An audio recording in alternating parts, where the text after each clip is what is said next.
नमस्कार, आप देख रहे हैं पंच न्यूज एनसीआर और मैं हूं आपके साथ मानवी ठाकुर। शुरुआत करते हैं आज की खास खबरों से।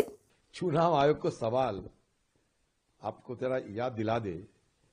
राहुल गांधी और राहुल गांधी की अगुवाई में कांग्रेस और उनके साथ साथ जो जुड़े हुए पार्टियों ने बहुत पहले किया था और हम लोग पहले ये बात बताई थी कि चुनाव आयोग ने जवाब नहीं देते हैं।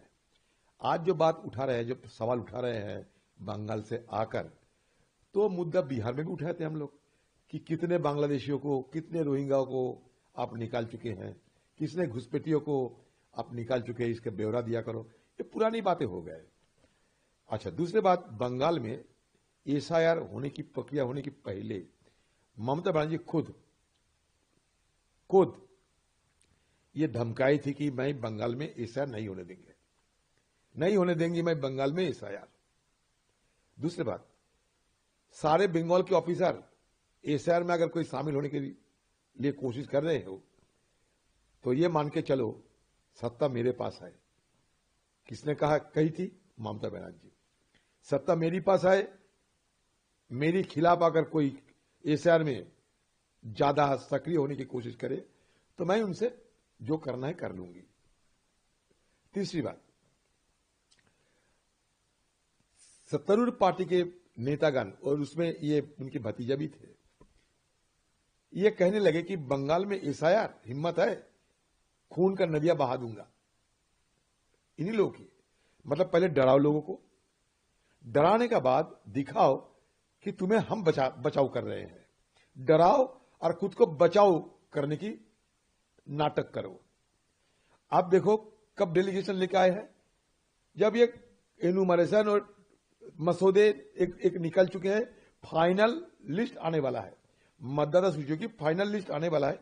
इस बीच उनका अभी समय हुई कि चलो एक बार घूम के आए दिल्ली। इतने दिन नहीं आए, शुरू में नहीं आए।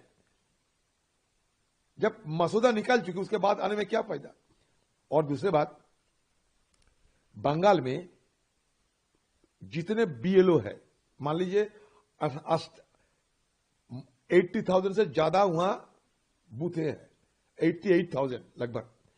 तो जितने बीएलओ, और बीएलओ के मतलब 90 to 95% सरकार की सारे कर्मचारियां हैं। उनका हिम्मत है कि ममता बनर्जी उनके पार्टी के खिलाफ कुछ करने की नहीं है। तो इसलिए अगर चोरी होना है तो चोरी करने के लिए सबसे ज्यादा वहां सतर्क है, सबसे ज्यादा वहां मेहनत करते हैं ये सत्तारूढ़ पार्टी। और इसलिए देखिए दूसरे स्टेट में डिलीशन ज्यादा हुई, बंगाल में तो नहीं हुई बंगाल में उतना ज्यादा।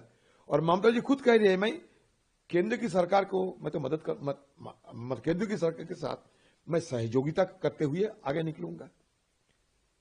लेकिन ये चालाकी है इन लोगों को। देखो, पहले इनको डराने के बाद जब इनको नाम आ गया तो चलो इस बार दिखाने के चलते चुनाव आयोग में चलो, देखो तुम्हारे बचाव कर दिए हैं। डराओ और बचाओ, मसीहा बनो और मसीहा बनते हुए लोगों को मदद करने की नौटंकी करो। लेकिन ये ममता बनर्जी बंगाल के लोगों के लिए मसीहा नहीं बल्कि मुसीबत बन गई है। और बंगाल में ये जो ज्ञान देने यहां आए थे उनके भतीजे, बंगाल में चुनाव में क्या होते हैं, पंचायत चुनाव में अगर हम नामांकन भर पाए, इसके लिए मुझे हाईकोर्ट में दरखास्त करनी पड़ी। बंगाल में पंचायत चुनाव में, नगर पालिका चुनाव में, कोऑपरेटिव के चुनाव में, कोई भी चुनाव में जहां विधानसभा लोकसभा नहीं रहते, विधानसभा लोकसभा चुनाव के अलावा बंगाल में जितना चुनाव होते हैं, मतलब जितना चुनाव होते हैं, नामांकन नहीं भरने दिया जाते हैं, मार के भगा दिया जाते हैं। और पंचायत चुनाव में 65 लोगों को खून हो चुके थे।